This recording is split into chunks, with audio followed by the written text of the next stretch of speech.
आप सभी को जितिया व्रत की बहुत शुभकामनाएं। बोलो जीमूत भगवान की जय।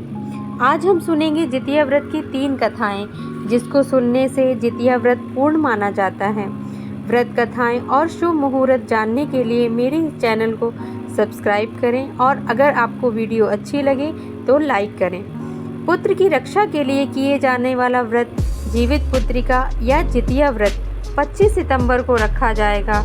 शुभ समय और पूजा विधि जानने के लिए मेरे इसी चैनल पे एक वीडियो डाला है, आप सभी देख सकते हैं। आज के दिन माताएं अपनी संतान की रक्षा और कुशलता के लिए निर्जला व्रत करती हैं। जीमूत वाहन भगवान के नाम पर ही जीवित पुत्रिका व्रत का नाम पड़ा है। आइए जानते हैं जीमूत वाहन भगवान कौन थे और उनकी क्या कथा है। गंधर्वों के राजकुमार का नाम जीमूत वाहन था। वे बड़े उदारवादी और परोपकारी थे। जीमूत वाहन के पिता ने वृद्धावस्था में ही वानप्रस्थ आश्रम में जाते समय इनको राज सिंहासन पर बैठाया, किंतु इनका मन राजपाट में नहीं लगता था। वह राज्य का भार अपने भाइयों पर छोड़कर स्वयं वन में पिता की सेवा करने चले गए। वन में ही जीमूत वाहन को मलयवती नामक राजकन्या से भेंट हुई और दोनों में प्रेम हो गया। एक दिन जब वन में भ्रमण करते हुए जीमूत वाहन काफ़ी आगे चले गए, तब उन्हें एक वृद्धा विलाप करते हुए दिखी। पूछने पर वृद्धा ने रोते हुए बताया, मैं नागवंश की स्त्री हूँ, मुझे एक ही पुत्र है। पक्षीराज गरुड़ के कोप से मुक्ति दिलाने के लिए नागों ने यह व्यवस्था की है कि वे गरुड़ को प्रतिदिन भक्षण हेतु एक युवा नाग सौंपते हैं। आज मेरे पुत्र शंखचूड़ की बलि का दिन है। आज मेरे पुत्र के जीवन पर संकट है और थोड़ी देर बाद ही मैं पुत्र विहीन हो जाऊंगी। एक स्त्री के लिए इससे बड़ा दुख क्या हो सकता है कि जीते जी ही उसका पुत्र ना रहे। जीमूत वाहन को यह सुनकर बड़ा दुख हुआ। उन्होंने उस वृद्धा को आश्वस्त करते हुए कहा, डरो मत, मैं तुम्हारे पुत्र के प्राणों की रक्षा करूंगा। आज उसके स्थान पर स्वयं मैं अपने आप को उसके लाल कपड़े में ढककर वधशिला पर लेटूंगा, ताकि गरुड़ मुझे खा जाए पर तुम्हारा पुत्र बच जाए।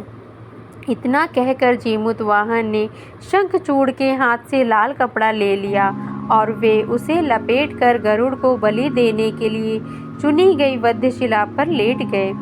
नियत समय पर गरुड़ बड़े वेग से आए और वे लाल कपड़े में ढके जीमूत वाहन को पंजे में दबोचकर पहाड़ के शिखर पर जाकर बैठ गए।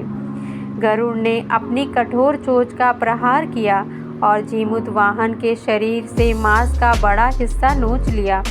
इसकी पीड़ा से जीमूत वाहन की आंखों में से आंसू बह निकले और वह दर्द से करहाने लगे। अपने पंजे में जकड़े प्राणी के आंखों में से आंसू और मुंह से करहा सुनकर गरुड़ बड़े आश्चर्य में पड़ गए, क्योंकि ऐसा पहले कभी ना हुआ था। उन्होंने जीमूत वाहन से उनका परिचय पूछा। जीमूत वाहन ने सारा किस्सा कह सुनाया कि कैसे एक स्त्री के पुत्र के रक्षा के लिए वह अपने प्राण देने आए हैं। आप मुझे खाकर भूख शांत करें। गरुड़ उनकी बहादुरी और दूसरे के प्राण रक्षा के लिए स्वयं का बलिदान देने की हिम्मत से बहुत प्रभावित हुए। उन्हें स्वयं पर पछतावा होने लगा। वह सोचने लगे कि यह एक मनुष्य है जो दूसरे के पुत्र की रक्षा के लिए स्वयं की बलि दे रहा है, और एक मैं हूँ जो देवों के संरक्षण में हूँ किंतु दूसरों की संतान की बलि ले रहा हूँ। उन्होंने जीमूत वाहन को मुक्त कर दिया। गरुड़ ने कहा, हे उत्तम मनुष्य, मैं तुम्हारी भावना और त्याग से बहुत प्रसन्न हूँ। मैंने तुम्हारे शरीर पर जो घाव किए हैं उसे ठीक कर देता हूँ। तुम अपनी प्रसन्नता के लिए मुझसे कोई वरदान मांग लो। राजा जीमूत वाहन ने कहा कि हे पक्षीराज, आप तो सर्वसमर्थ हैं। यदि आप प्रसन्न हैं और वरदान देना चाहते हैं तो आप सर्पों को अपना आहार बनाना छोड़ दें। आपने अब तक जितने भी प्राण लिए हैं उन्हें जीवन प्रदान करें। गरुड़ ने सबको जीवन दान दे दिया और नागों की बलि न लेने का वरदान भी दिया। इस प्रकार जीमूत वाहन के साहस से नाग जाति की रक्षा हुई। गरुड़ ने कहा, तुम्हारी जैसी इच्छा वैसा ही होगा। हे राजा, जो स्त्री तुम्हारे इस बलिदान की कथा सुनेगी और विधि पूर्वक व्रत का पालन करेगी, उसकी संतान मृत्यु के मुख से भी बाहर निकल जाएगी। अब सुनते हैं चीलों और सियारों की कथा। जीवित पुत्र का व्रत में चीलों सियार की एक कथा भी सुनी जाती है। वह संक्षेप में इस प्रकार से है। एक वन में सेमर के पेड़ पर एक चील रहती थी। पास की झाड़ी में एक सियारिन भी रहती थी। दोनों में खूब पटती थी। चीलों जो कुछ भी खाने के लिए लेकर आती, उसमें से सियारिन के लिए जरूर हिस्सा रखती। सियारिन भी चीलों का ऐसा ही ध्यान रखती। इस तरह दोनों के जीवन आनंद से कट रहे थे। एक बार वन के पास गांव में औरतें जितिया के पूजा की तैयारी कर रही थीं। चीलों ने उसे बड़े ध्यान से देखा और अपनी सखी सियारों को भी बताया। फिर चीलों सियारों ने तय किया कि वह भी यह व्रत करेंगी। सियारों और चीलों ने जितिया का व्रत रखा। बड़ी निष्ठा और लगन से दोनों दिन भर भूखे प्यासे मंगल कामना करते व्रत में रही। मगर रात होते ही सियारिन को भूख प्यास सताने लगी। जब बर्दाश्त ना हुआ तो जंगल में जाके उसने मांस और हड्डी पेट भर कर खाया। चीलों ने हड्डी चबाने के कड़ कड़ की आवाज़ सुनी तो पूछा कि यह कैसी आवाज़ है। सियारिन ने कह दिया, बहन, भूख के मारे पेट गुड़गुड़ा रहा है, यह उसी की आवाज़ है। मगर चीलों को पता चल गया। उसने सियारिन को खूब लताड़ा कि जब व्रत नहीं रह सकती तो संकल्प क्यों लिया था।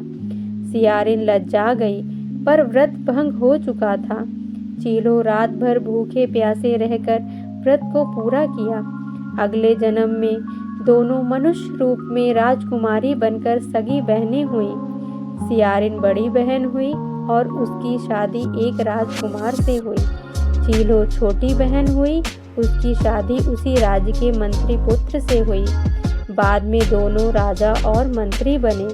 सियारिन रानी के जो भी बच्चे होते वे मर जाते, जबकि चीलों के बच्चे स्वस्थ और हट्टे कट्टे रहते।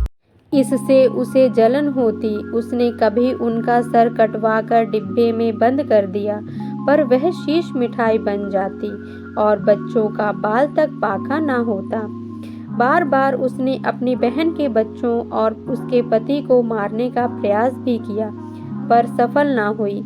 आखिरकार दैव योग से उसे भूल का आभास हुआ। उसने क्षमा मांगी और बहन के बताने पर जीवित पुत्री का व्रत विधि विधान से किया तो उसके पुत्र भी जीवित रहे। यह कथा महाभारत काल से जुड़ी हुई है। महाभारत युद्ध के बाद अपने पिता की मृत्यु के बाद अश्वत्थामा बहुत ही नाराज था और उसके अंदर बदले की आग तीव्र थी, जिस कारण उसने पांडवों के शिविर में घुसकर सोते हुए 5 लोगों को पांडव समझकर मार डाला था। लेकिन वे सभी द्रौपदी की 5 संतानें थीं। उसके इस अपराध के कारण उसे अर्जुन ने बंदी बना लिया था और उसकी दिव्य मणि छीन ली थी, जिसके फलस्वरूप अश्वत्थामा ने उत्तरा की अजन्मी संतान को गर्भ में मारने के लिए ब्रह्मास्त्र का उपयोग किया था, जिसे निष्फल करना नामुमकिन था। उत्तरा की संतान का जन्म लेना आवश्यक था, जिस कारण भगवान श्री कृष्ण ने अपने सभी पुण्यों का फल उत्तरा की अजन्मी संतान को देकर उसको गर्भ में ही पुनः जीवित किया। गर्भ में मरकर जीवित होने के कारण उसका नाम जीवित पुत्रिका पड़ा और आगे जाकर यही राजा परीक्षित बना। तब से ही इस व्रत को किया जाता है। सभी माताओं के लिए मेरी जीमूत वाहन भगवान से यही कामना है कि जो भी जीवित पुत्रिका का व्रत करे या कथा पढ़े और सुने, उसकी संतान की रक्षा करें और दीर्घायु करें। सभी संतानें अपने जीवन में खूब तरक्की करें। बोलो जीमूत भगवान की जय।